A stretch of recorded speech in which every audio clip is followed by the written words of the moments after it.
നമസ്കാരം. Mobile phone recharge ചെയ്യാൻ ആവശ്യപ്പെട്ട തുകയിൽ 200 രൂപ കുറഞ്ഞു പോയതിലുള്ള സങ്കടത്തിൽ എലിവിഷം കഴിച്ച കൗമാരക്കാരി ചികിത്സയിലിരിക്കെ മരണത്തിന് കീഴടങ്ങി. കാസർഗോഡ് സ്വദേശിനിയായ ആമിന നൂസയാണ് കോഴിക്കോട്ടെ സ്വകാര്യ ആശുപത്രിയിൽ വച്ച് മരിച്ചത്. കഴിഞ്ഞ ജൂൺ 25-നായിരുന്നു നാടിനെ നടുക്കിയ ഈ സംഭവം ഉണ്ടായത്. ബാക്കി 200 രൂപ നാളെ തരാം മോളെ എന്ന് പിതാവ് പറഞ്ഞിരുന്നു. പക്ഷേ ആ ഒരു വാക്ക് ആ കുട്ടിക്ക് താങ്ങാനായില്ല എന്ന് വേണം പറയാൻ. പിതാവിനോട് ഏറെ മാനസിക അടുപ്പം പുലർത്തിയിരുന്ന പെൺകുട്ടിയായിരുന്നു ആമിന. ഫോൺ റീചാർജ് ചെയ്യാനായി ആമിന ഉപ്പയോട് 1500 രൂപയാണ് ആവശ്യപ്പെട്ടത്. എന്നാൽ ആ സമയത്ത് അദ്ദേഹത്തിന്റെ കൈവശം 1300 രൂപയെ ഉണ്ടായിരുന്നുള്ളൂ. ഉള്ള തുക മകളുടെ കൈകളിൽ വച്ചുകൊടുത്ത് ബാക്കി 200 രൂപ നാളെ തരാം മോളെ എന്ന് ആ പിതാവ് സ്നേഹത്തോടെ പറയുകയും ചെയ്തു.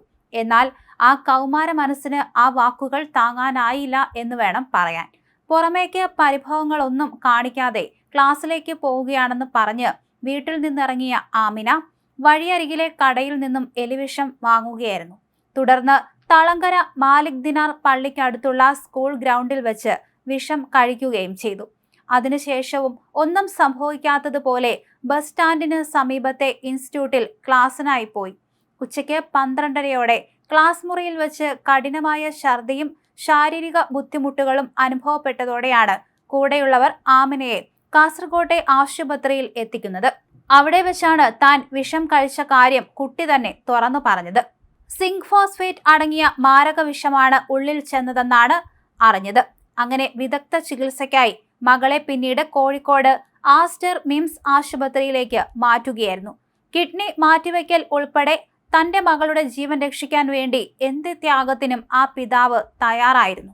ലക്ഷങ്ങൾ ചെലവഴിച്ച് അത്യാധുനിക ചികിത്സകൾ നൽകി അവളെ തിരികെ കൊണ്ടുവരാൻ അദ്ദേഹം ആവത് ശ്രമിച്ചെങ്കിലും ഒരു നിമിഷത്തെ ബുദ്ധിമോശത്തിൽ ഉള്ളിൽ ചെന്ന മാരക വിഷത്തിന് മുന്നിൽ ആധുനിക വൈദ്യശാസ്ത്രം പരാജയപ്പെടുകയായിരുന്നു. ദിവസങ്ങളോളം മരണത്തോട് പോരാടിയ ശേഷം ഇന്നലെ അർദ്ധരാത്രിയോടെ ആമിന മരിക്കുകയായിരുന്നു. സംഭവത്തിൽ മറ്റ് കാരണങ്ങൾ എന്തെങ്കിലുമുണ്ടോ എന്ന് പോലീസ് പരിശോധിച്ചു എങ്കിലും നിലവിൽ മറ്റ് സൂചനകളൊന്നും തന്നെ ഈ ഒരു കാര്യത്തിൽ ലഭിച്ചിട്ടില്ല. അതേസമയം നിസ്സാര കാര്യങ്ങൾക്ക് കൗമാരക്കാർ ജീവിതം അവസാനിപ്പിക്കുന്ന നടുക്കുന്ന വാർത്തകളാണ് ഇപ്പോൾ കാസർഗോഡ് ജില്ലയിൽ നിന്ന് തന്നെ തുടർച്ചയായി വരുന്നത്. കഴിഞ്ഞ ദിവസം നീലേശ്വരത്തും സമാന പ്രായമുള്ള മറ്റൊരു പെൺകുട്ടി വിഷാദ രോഗം മൂലം ആത്മഹത്യ ചെയ്തിരുന്നു. കൃത്യമായ സമയത്ത് മരുന്നു കഴിക്കാതിരുന്നതും വീട്ടുകാർ രോഗത്തിന്റെ ഗൗരവം തിരിച്ചറിയാതിരുന്നതുമാണ് അവിടെ ദുരന്തത്തിന് കാരണമായത്.